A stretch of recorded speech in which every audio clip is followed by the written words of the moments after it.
तुम्हारे अच्छे की जगह कच्चे दिन आ गए, कच्चे अंडरवियर डेज। तू गुजराती नहीं हो सकता, गुजराती इतने गधे नहीं होते मोदी। गुजरात के अंदर जो बिजनेस क्लास होता है ना, तू उसके कच्चे के धागे के बराबर भी नहीं है। मैं बिजनेस क्लास, मैं गुजराती, मैं देखो देश को क्या बना दूंगा। घंटा बना दिया तूने देश को। आपको आता नहीं था कुछ, अनपढ़ गंवार आदमी हो, लोगों ने चुन के बिठा दिया है, चुतियापा करते रहते हो। इस देश को खत्म करने की जो साजिश है वो नागपुर में है। गोदी मीडिया को और मोदी मीडिया को और मोदी के पिल्लों को ये धड़ाम लात। अब देख फकीर, कहां है तेरा रुमाल, मुंह दबा और भाग। हम 100 करोड़ भारतीय एक लाइन में खड़े होंगे। मार तेरे में कितने लाठी की दम है। हम मोदी तुझे अब इस देश से निकालेंगे।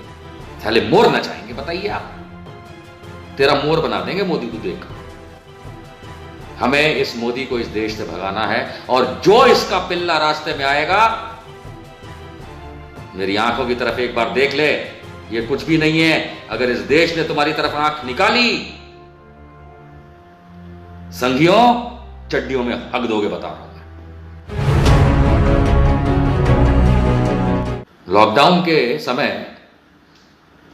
करोड़ों भारत के मजदूरों को उनके परिवार के साथ, जो उनके साथ थे या अकेले, कैसे निर्मम हालत, कैसे बुरी हालत से लाठियां मार मार के गरम सड़कों पे जो घर भगाया था, वो कहां है? वो अपने अपने गांव में है, देहात में है, छोटे शहरों में जाते वहां है।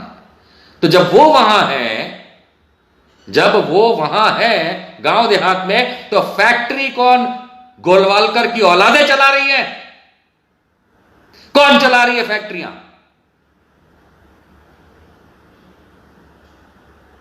कोई नहीं चला रहा है, कोई नहीं चला रहा है। जब मजदूर नहीं है तो ट्रांसपोर्टेशन का काम नहीं होगा, कंस्ट्रक्शन का काम नहीं होगा, फैक्ट्रियों में मैन्युफैक्चरिंग नहीं होगी, गोडाउन्स और यार्ड्स में कोई काम नहीं हो सकता, कहीं मटेरियल शिफ्ट नहीं हो सकता।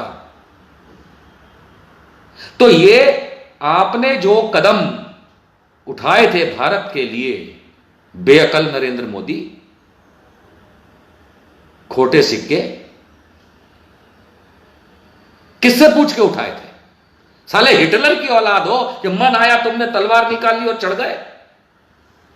और जिन लोगों से पूछ के अगर वो काम किया था तुमने, और जब आज तुम नरेंद्र मोदी ये देख रहे हो कि उन साले हरामियों ने तुमको गलत बात बताई, जो भी ब्यूरोक्रेट्स थे, जो भी सरकारी अधिकारी थे, अगर उन्होंने आपको गलत बताया था, जिसकी वजह से देश की हालत है, यार एक को नौकरी से निकाला, एक को उठा के लात मारी कि तुमने क्या हमको बताया था जो देश डूब गया? मारी लात तुमने? नहीं, क्योंकि किसी भी सरकारी अधिकारी ने तुमको यह नहीं कहा था मिस्टर मोदी कि ऐसा करना है वैसा करना है। तुम ससुर के नाती अपने आप सीना तान के आ जाते हो, 56 इंच की ब्रा पहन के, हम करेंगे, कर लिया। बना बनाया एक देश जिस हालत में था, जिस बुरे दिन से चलता था, कम से कम चलता था। तो तुम्हारे इन अच्छे दिनों के चक्करों में और कोरोना की नौटंकी चक्करों में तुम्हारे अच्छे की जगह कच्चे दिन आ गए, कच्चे underwear days. You have brought India underwear days mister Modi. चड्डी में घुमा रहे हो साला सबको, वो खाकी चड्डी भी नहीं है, कोई ना घूम रहा तुम्हारे साथ खाकी चड्डी में। कपड़े उतर गए, चड्डी में आ गए, मतलब अर्थव्यवस्था खत्म हो गई। ये मैं समझा रहा हूं तुमको। लेकिन तुम्हारी 10 पैसे की औकात नहीं है कि तुम देश के लिए उन लोगों को नौकरी से निकाल सको जिन्होंने तुमको गलत फीड किया था फरवरी में, मार्च में, अप्रैल में, जिसकी बदौलत लॉकडाउन हुआ और गलत हुआ, और लॉकडाउन हुआ और लोगों के साथ गलत हुआ, और लॉकडाउन हुआ और सारे धंधे बंद हुए, और लॉकडाउन हुआ और सारे के सारे लोगों को मार पड़ी, और लॉकडाउन हुआ सब पूरा देश परेशान हुआ, और लॉकडाउन हुआ और कोरोना 550 से 32 लाख मरीज हो गया भूतनी के।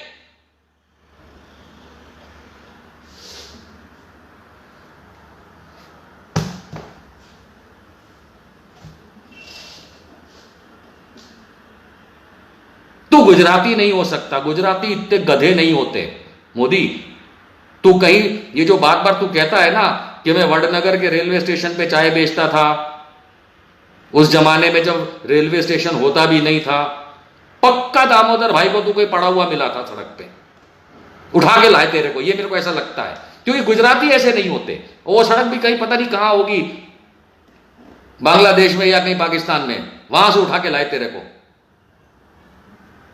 क्योंकि तू तो गुजराती, तेरे में गुजराती जैसा घंटा दिमाग नहीं है यार। मैं 30 साल गुजरात में रहा, मुझे पता है जो बिजनेस क्लास गुजराती होता है उसके पास कितना खोपड़ी होता है, मुझे पता है। जो बिजनेस क्लास नहीं है वो तो आम बाकी भारतीयों की तरह, लेकिन जो भी बिजनेस क्लास कहीं का भी हो, लेकिन क्योंकि तू गुजराती गुजराती बहुत बोलता है कि मैं गुजरात और हमारो गुजरात में गुजराती अस्मिता और गुजरात का ये और गुजरात का वो, तो मैं तेरे को बता दूं कि गुजरात के अंदर जो बिजनेस क्लास होता है ना, तू उसके कच्छे के धागे के बराबर भी नहीं है, ये समझ ले मोदी। बड़ा तू चौराहे पे खड़ा होकर सबको बोलता रहता है मैं बिजनेस क्लास, मैं गुजराती, मैं देखो देश को क्या बना दूंगा। घंटा बना दिया तूने देश को। लोगों के पास पैसे नहीं है, नौकरी नहीं है, खाना नहीं है, और आने वाला भी नहीं है। It is not going to come. अगर आप दोस्तों को यह लगता है कि कल सुबह यहां पे सब कुछ ठीक हो जाएगा, सारी फैक्ट्रियां चलने लगेंगी, सारे धंधे ठीक हो जाएंगे, सारे बिजनेस होने लगेंगे, सारी नौकरियां हो जाएंगी, और कल से आपको 50,000 रुपए की जगह महीने का 60,000 रुपया तनख्वाह मिलेगा, बाबा जी का टन कुछ ना मिलेगा। क्योंकि जिस सरकार की हालत यह है कि आपसे पीएम केयर के अंदर पैसों की भीख मांगती हो, जो टैक्सेशन बढ़ा करके हर हाल में आपको लूटती हो, जो आज भी कच्चे तेल के दाम इतने कम होने के बावजूद इतने महीनों से आपको दुगनी कीमत पे, जो देना चाहिए उसके मुकाबले दुगनी कीमत पे पेट्रोल डीजल केरोसिन बेचती हो, जो आज की तारीख में एयरलाइंस के टिकट्स की कीमत बढ़ा रही हो, और जिसको करोड़ों अपने भारत सरकार और राज्य सरकारों के नौकरों की तनख्वाह निकालनी हो, मंत्रियों की, एमपी एमएलओ को तनख्वाह देनी हो, सालों के बिजली के बिल, घर के और सारे खर्चे देने हो, आपको लगता है कि वो आपका भला करेंगे? कुछ नहीं करेंगे, कुछ नहीं करेंगे। इन्हें आता ही नहीं। अगर इन्हें आता होता तो ये दूसरे देशों की तरह काम करते, कम से कम कहीं से सीखते। सब देशों में जीडीपी डाउन है, इसमें दो राय नहीं है, लेकिन भूखे मरे हाल किसी के नहीं आ गए। किसी के ऐसे हालात नहीं आ गए कि भूखे मर रहे हैं, सड़ रहे हैं, गल रहे हैं। अरे गरीबों का क्या हाल है। और ये गरीब गरीब क्यों हम बोलते भैया बार बार? क्योंकि इस देश में अधिकांश लोग गरीब है। इस देश में अधिकांश लोग गरीब हैं। अगर 30% 35% के आसपास भी बिलो पॉवर्टी लाइन बीपीएल है, तो उसका मतलब 40 करोड़ के आसपास होता है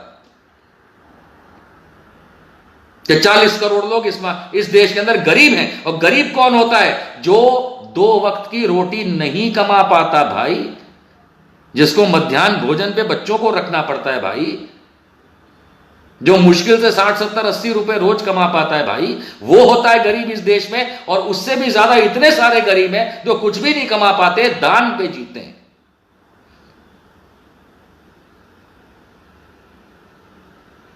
और उसके बाद आता है अबव पॉवर्टी लाइन, एपीएल। अरे एपीएल की शुरुआत में इतना बड़ा तबका है जो लोअर मिडिल क्लास का है, जो महीने छोटे शहरों में 5-6 हजार रुपए महीना कमाता है, बड़े शहरों में 10 से 20 हजार रुपए, यानी बंबई दिल्ली के अंदर।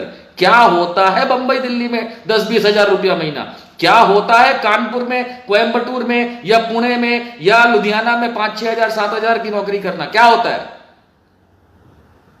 कहां है वो नौकरियां? कहां है वो लोग? कहां है उनकी तनख्वाहें?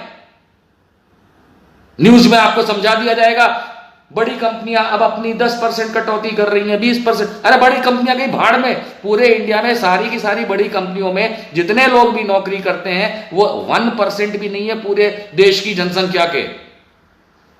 उनकी तो बात ही मत करो। लेकिन नहीं, टीवी मीडिया आपको दिखाएगा, हाँ दिखाएगा, इस कंपनी में इतने कम हो गए, फलानी कंपनी में इतनी तनख्वाह कम कर दी। पूरे देश का 1% भी नहीं है बड़ी कंपनियों में काम करने वाले लोगों की जनसंख्या भारत की। बात करो उन किसानों की। अभी हाल में मैं हरियाणा में था, सोनीपत में था। मेरे मित्र हैं, उन्होंने मुझे बताया 2 रुपए किलो, 2-2 रुपए किलो में बेचारे किसान मिर्च बेच रहे हैं।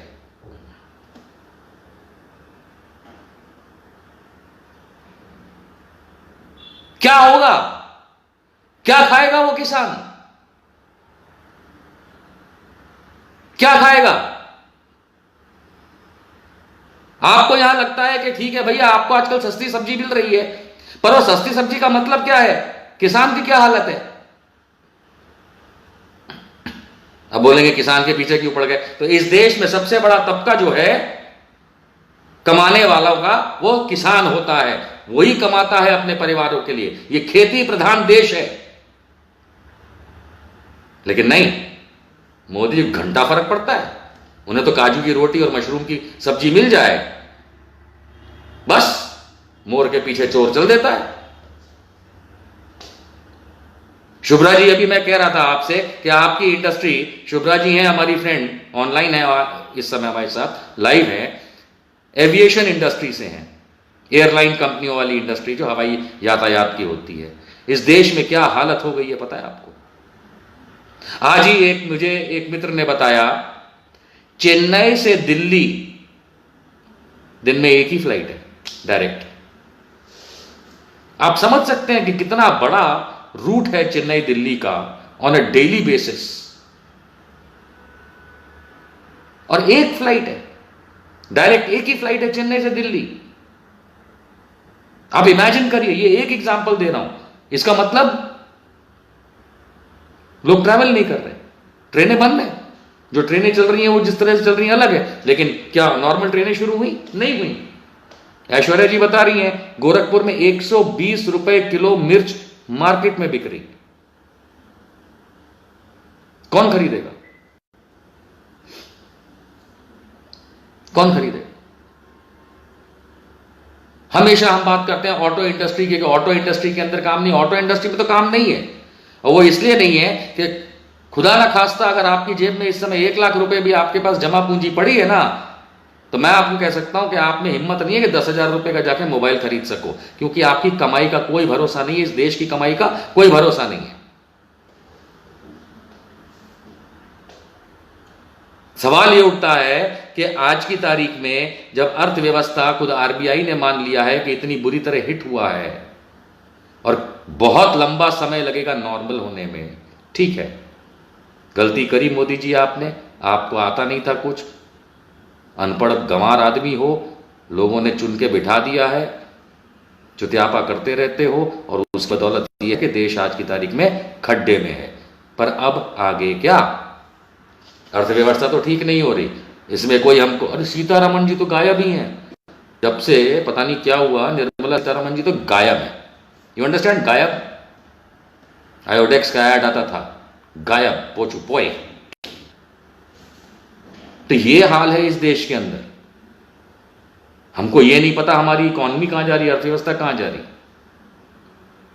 Hospitality, Dildar ji, hospitality industry is finished, finished. Dildar ji, मैं फिर बता रहा हूं, आपने जो लिखा है सही लिखा है, hospitality industry is finished. Airline industry ऐसे उड़ने वाली है, एयरलाइन इंडस्ट्री उड़ती थी ना, अब देखो कहां उड़ जाएगी।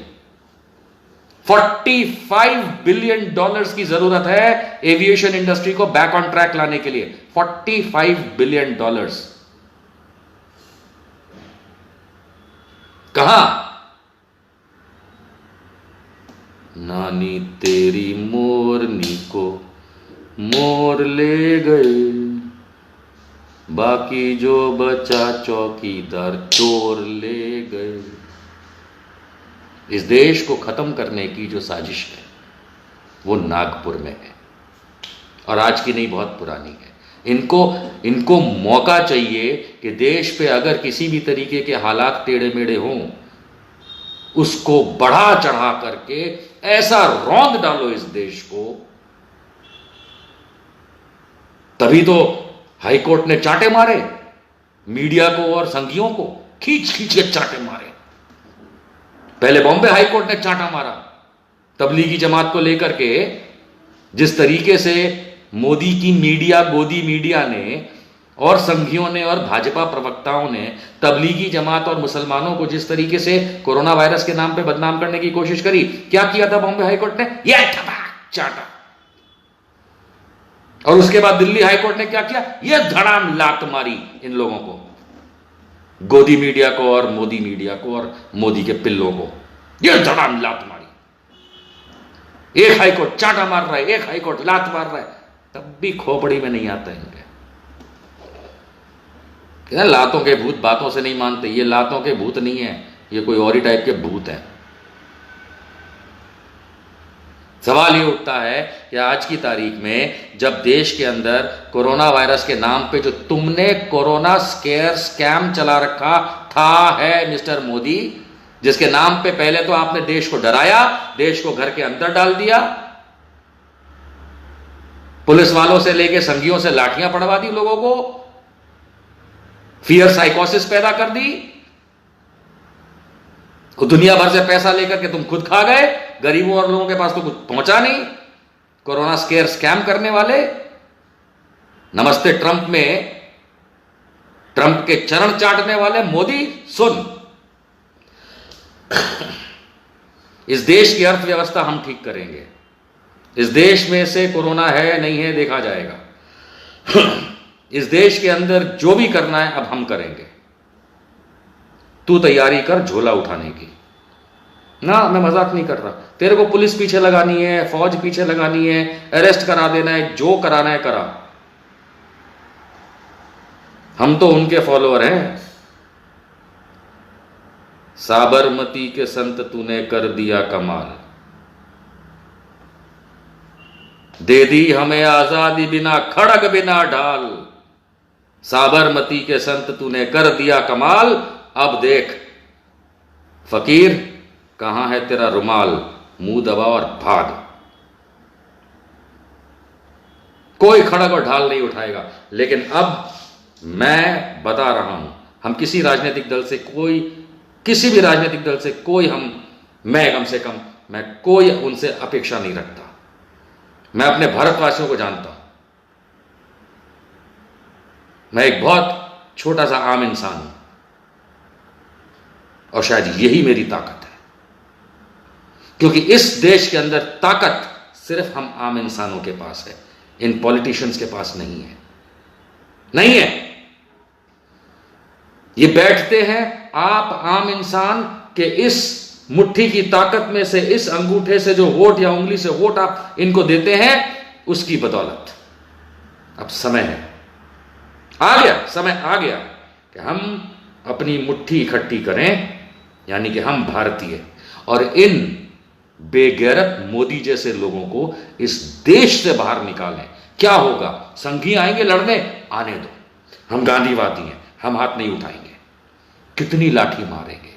130 करोड़ के देश में होंगे 5-10 संघी, होंगे 5-10 करोड़ संघी, और क्या होगा? इस 130 करोड़ के देश में इन 5-10 करोड़ संघियों को साइड में रखो, हम 100 करोड़ भारतीय एक लाइन में खड़े होंगे। मार तेरे में कितने लाठी की दम है?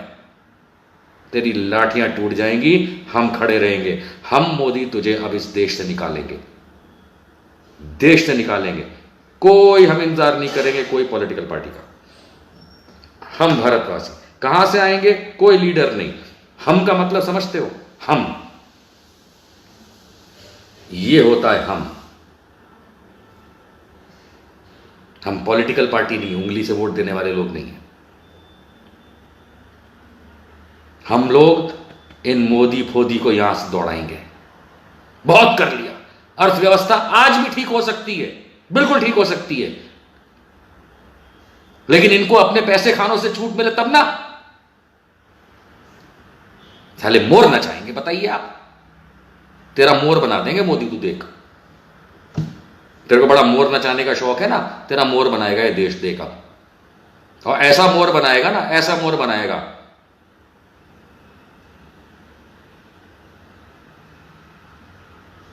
दोस्तों, बच्चों की पढ़ाई से लेके, स्वास्थ्य से लेकर के, नौकरियां से लेके, तनख्वाह से लेकर के, किसानों की हालत से लेके, मजदूर की हालत, सब कुछ बर्बाद करके रख दिया है।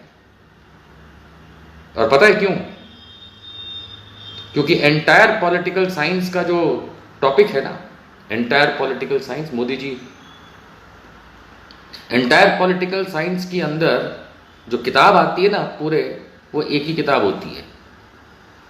एंटायर पॉलिटिकल साइंस के फेमस हमारे नरेंद्र मोदी जी जो किताब पढ़ के बड़े हुए शायद, उस किताब के अंदर एक ही पन्ना है, एक ही पेज है, और उस पेज को जब आप खोलेंगे मेरे ख्याल से उस पर लिखा होगा भारत के दुश्मन।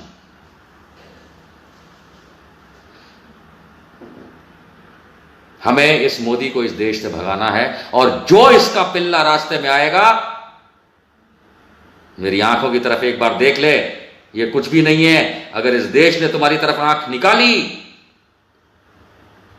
संघियों चड्डियों में हक दोगे, बता रहा हूं मैं। नहीं जानते हो तुम, हम महात्मा गांधी के फॉलोअर हैं, तो हमारे में दमखम नेताजी बोस का है।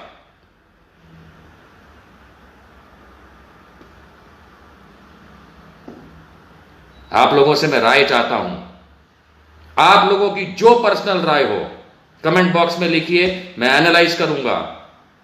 2 दिन के अंदर मैं दूसरा लाइव करूंगा, और हम मोदी को इस देश से निकालने के रास्ते पे हम भारतवासी शुरू होंगे। नहीं चाहिए कोई पॉलिटिकल पार्टी हमारे साथ। We Indians will throw Modi, his gang, his people, his followers out of this country. शब्बा खैर।